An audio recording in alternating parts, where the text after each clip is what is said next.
and 2020 on BBC Sussex and BBC Surrey with Danny Pike. Good morning, 10:15. So that question about whether you've had plastic surgery or not, would you never go under the knife? Would you consider it? And if so, in which circumstances? Do get in touch and let's have a chat about that today. 03459 570057. An ad for cosmetic surgery has been banned for being irresponsible and likely to cause harm to under 18-year-olds. The TV ad for Maya Cosmetic Surgery featured women discussing breast enhancement surgery and various insecurities they had about their bodies. A viewer who believed the ad exploited young women's insecurities about their bodies challenged whether it was irresponsible and harmful to those under 18. Have a listen, see what you think. I can't believe I used to be so nervous about wearing a bikini in public. Now I feel fine. You look amazing. My breasts were different sizes. I was so self-conscious until I had them done. I get that. After I lost the weight, my breasts were so saggy, and now they're feeling perky again. They look amazing. I couldn't go shopping for the clothes I wanted. My breasts were out of proportion. There you go. What do you think of that? 03459 570057 or 81333. Start your message with radio. And would you consider plastic surgery yourself? Here's someone who has. Marius Aldridge from East Grinstead had his first cosmetic surgery more than a decade ago, and he's planning his next for his 40th birthday in 2 years. So we've given you the game away there with your age already, Marius. Good morning. Good morning, Danny. How are you? Yeah, well, thank you. Thanks for chatting to us today. So why did you take that first intervention 10 years or so ago? Yeah, it was in 2006. What did you have done? You there? I certainly am. Are you there? That's the question. No, but you keep breaking up. OK, Marius, we'll call you back on the phone in a second. But with me in the studio, Annette Dubois from Champs Academy in Chichester, and they run body image and confidence workshops for children and young people. Hi, Annette. How are you? Very well, thank you. Good morning. So why, this is my first question for you, why do we need workshops on body image for children and young people? Well, we're living in a society now where we're on a perfection contest that is playing out on screens everywhere. You have to think about social media and things like Instagram. And searching for a flawless perfection, which a lot of young people are now, is like searching for a pot of gold at the end of the rainbow. But it's something that they are being consumed with every single day, 24/7s on their phones, on their screens, everywhere. I'll be straight with you. When I was a kid, this wasn't an issue. I mean, Mum sent us to school in knitted, handmade tank tops. Yeah. So, I mean, you couldn't have had a worse image than we had. But it didn't really bother us. So what would it be like for me today if I was 14, 15 again? Growing up today is a lot more complex than you or I had when we were growing up, as you just mentioned. So there's a lot more pressure, there's a lot more stress. And as I mentioned, it's all about this sort of perfection contest that everyone feels that they're not good enough if they don't look a certain way, or they don't have certain size of chest, or the certain size nose, that, or the certain fashion eyebrows, should we say. And all that does is give the clear message that what they have and who they are is not good enough. How do you counteract then? I mean, obviously the courses you run, but let's start in the home with parents and their conversation with their children and their teenagers about what they think about themselves and how they look. That must be vital, isn't it? It is, and at Champs Academy we help all young people to celebrate everything great about themselves. And what we're now living in is the society where we're giving away the power of our own opinion. We're putting more importance on someone else's opinion than we do on ourselves. So for parents at home with preteen or teenagers, they can help them look in the mirror and celebrate all great things about themselves rather than looking at the small imperfections. Kids not smart enough to see through all that. Surely they must go, oh yeah, that whole world of, I don't know, whether it's Towie or some of the sort of very famous people you see and their bodies and the way they look and feel about themselves. We can see through that, can't we? Not as much as we think, and you have to think from perhaps an adult point of view. Yes, we are more experienced in that kind of looking through those kind of things.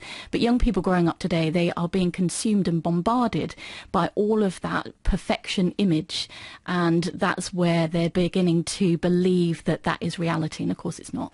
Can you give me an example maybe of one of the young people that you've worked with at Champs Academy and the kind of issue they were having and how you managed to change their thinking about themselves? Certainly.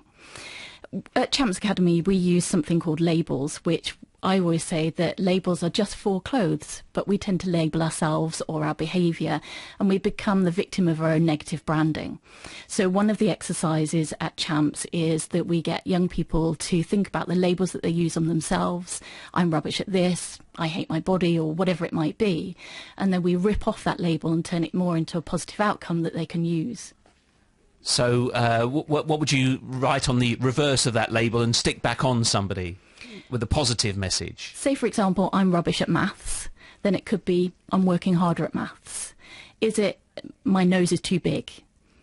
I'm great at sport. So it's looking at the very positive image of something else about what they are great at, rather than focusing in on that flaw. And that does that diminish then the flaw? Perhaps it doesn't get rid of it completely. They're thinking about their potential flaw, what they think maybe is a flaw, and everybody else may not even see.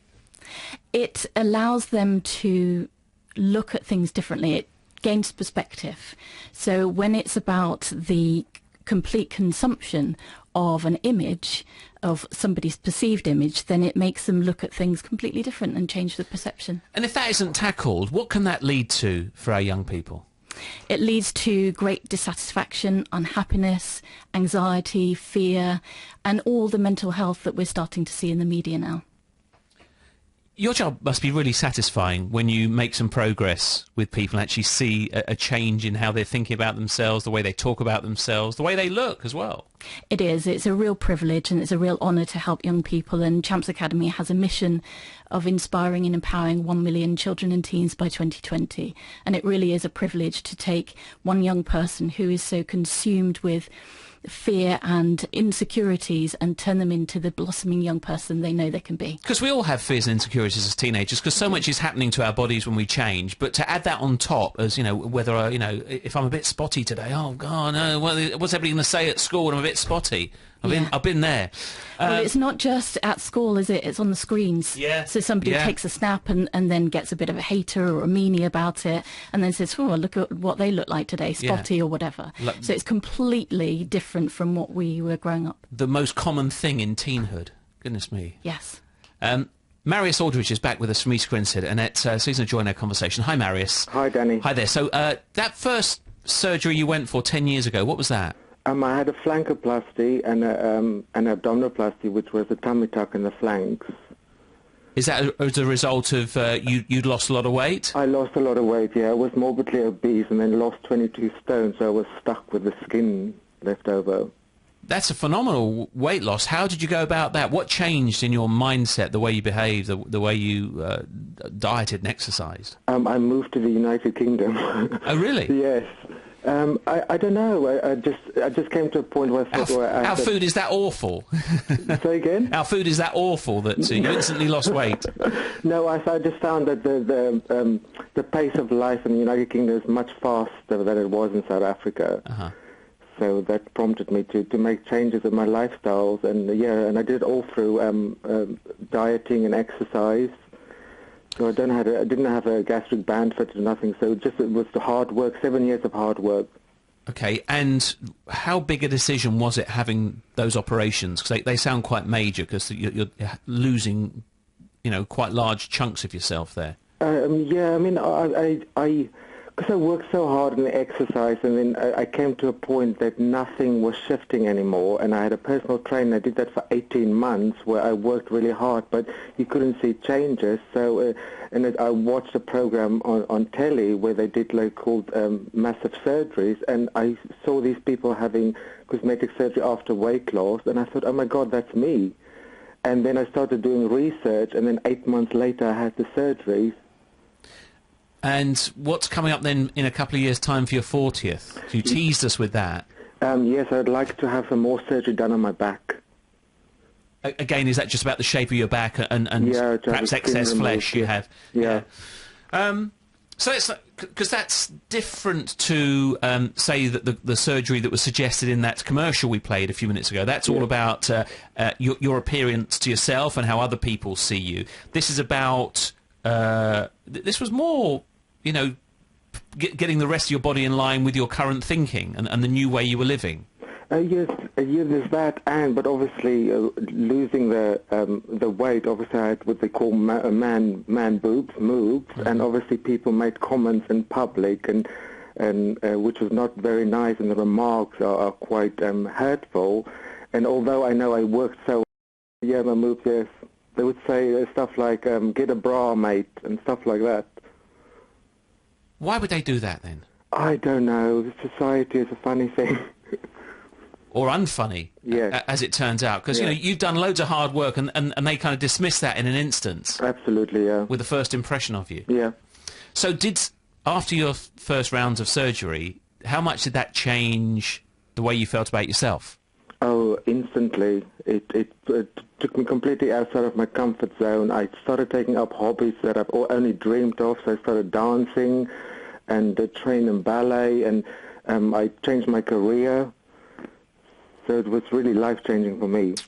Would you ever consider surgery that was purely for cosmetic purposes, say, I don't know, on your face, for instance? Yes, definitely. I'm very much pro-cosmetic surgery.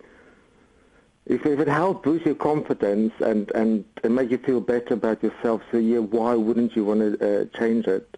And could Marius do some of that without the surgery, do you think?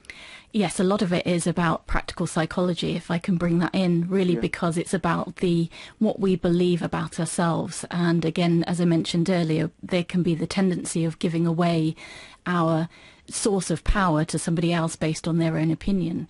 So, Marius, I don't know what you look like, but look at your face and celebrate everything about your face. Celebrate it's who you are. And I heard something really interesting, if I may just break off for a moment, about Stephen Hawking, is that despite all the amazing technology now, he's had his same voice for 30 years.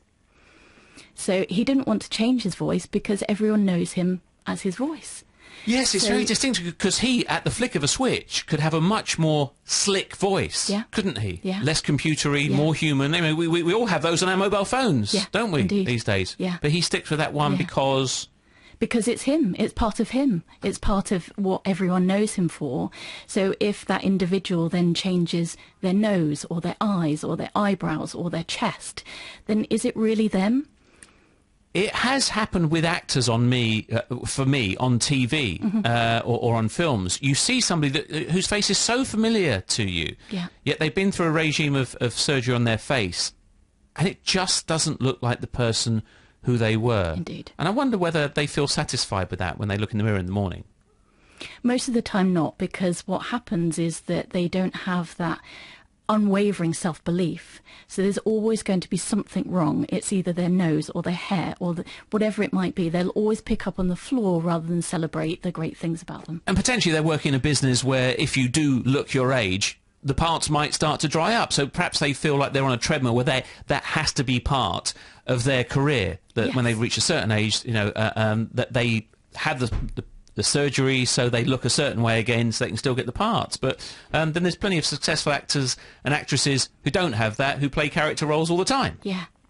And also, one of the things with cosmetic surgery is that once you've had that sort of so-called perfection, if I may use in quotations, then there's always going to be something that doesn't quite look right. So that's where the potential of the constant cosmetic surgery comes in. Okay. Marius, thanks for chatting to us. So good luck with your 40th birthday present to yourself. Thank you very much. I just want to check, actually, because the other thing we're talking about is exercise today. Have you done any so far today? I will be doing later, yes. Good. And what's your exercise of choice for this Tuesday? I'm going to go for a long walk. Good lad. Okay, thank you very much. Nice to talk to you, Marius. You take care, bye. Thank you. Annette, I can't let you go out of here without telling me what you've done today. Anything yet so far? A short walk, and then later on I'll be doing some cardio exercise too. All right, okay. My walking the dog, I mean, I'll take him out this afternoon. Is that good enough? Because this piece that we're talking about today is, for people over 50, which is me. It's not you two, it's me. Moderate exercise several times a week. Just walking the dog, is that good enough? It depends on your pace. I would say as long as you get slightly out of breath, you can feel your heart beating a little bit faster, almost like a power walk. So if it's a bit of a stroll with the dog, then I wouldn't necessarily class that as full exercise. However, if you do get a little bit out of breath, then yes. I don't tend to shamble along, to be honest with you. I do crack on, because to be honest with you, I want it over as quickly as possible, so I kind of, we have our route and I walk it as quick as I can generally. Is that all right? Yes. So I'll be okay there, good. And then my five-a-side on a Thursday night. Now, this isn't over 50s walking football, which somebody did suggest recently that I could take up. I am not ready for walking football yet for several years. It was more than cheeky, it was blooming rude, if I'm honest with you. But that's okay, isn't it? Get out there once a week, have a little run around, get on my bike. Yes. Do you think I'll be all right? Yes, very much so. Thank you for your vote of confidence. Nice to meet you. Cheers. You too. Annette Dubois from Champs Academy in Chichester. If you want to join this conversation...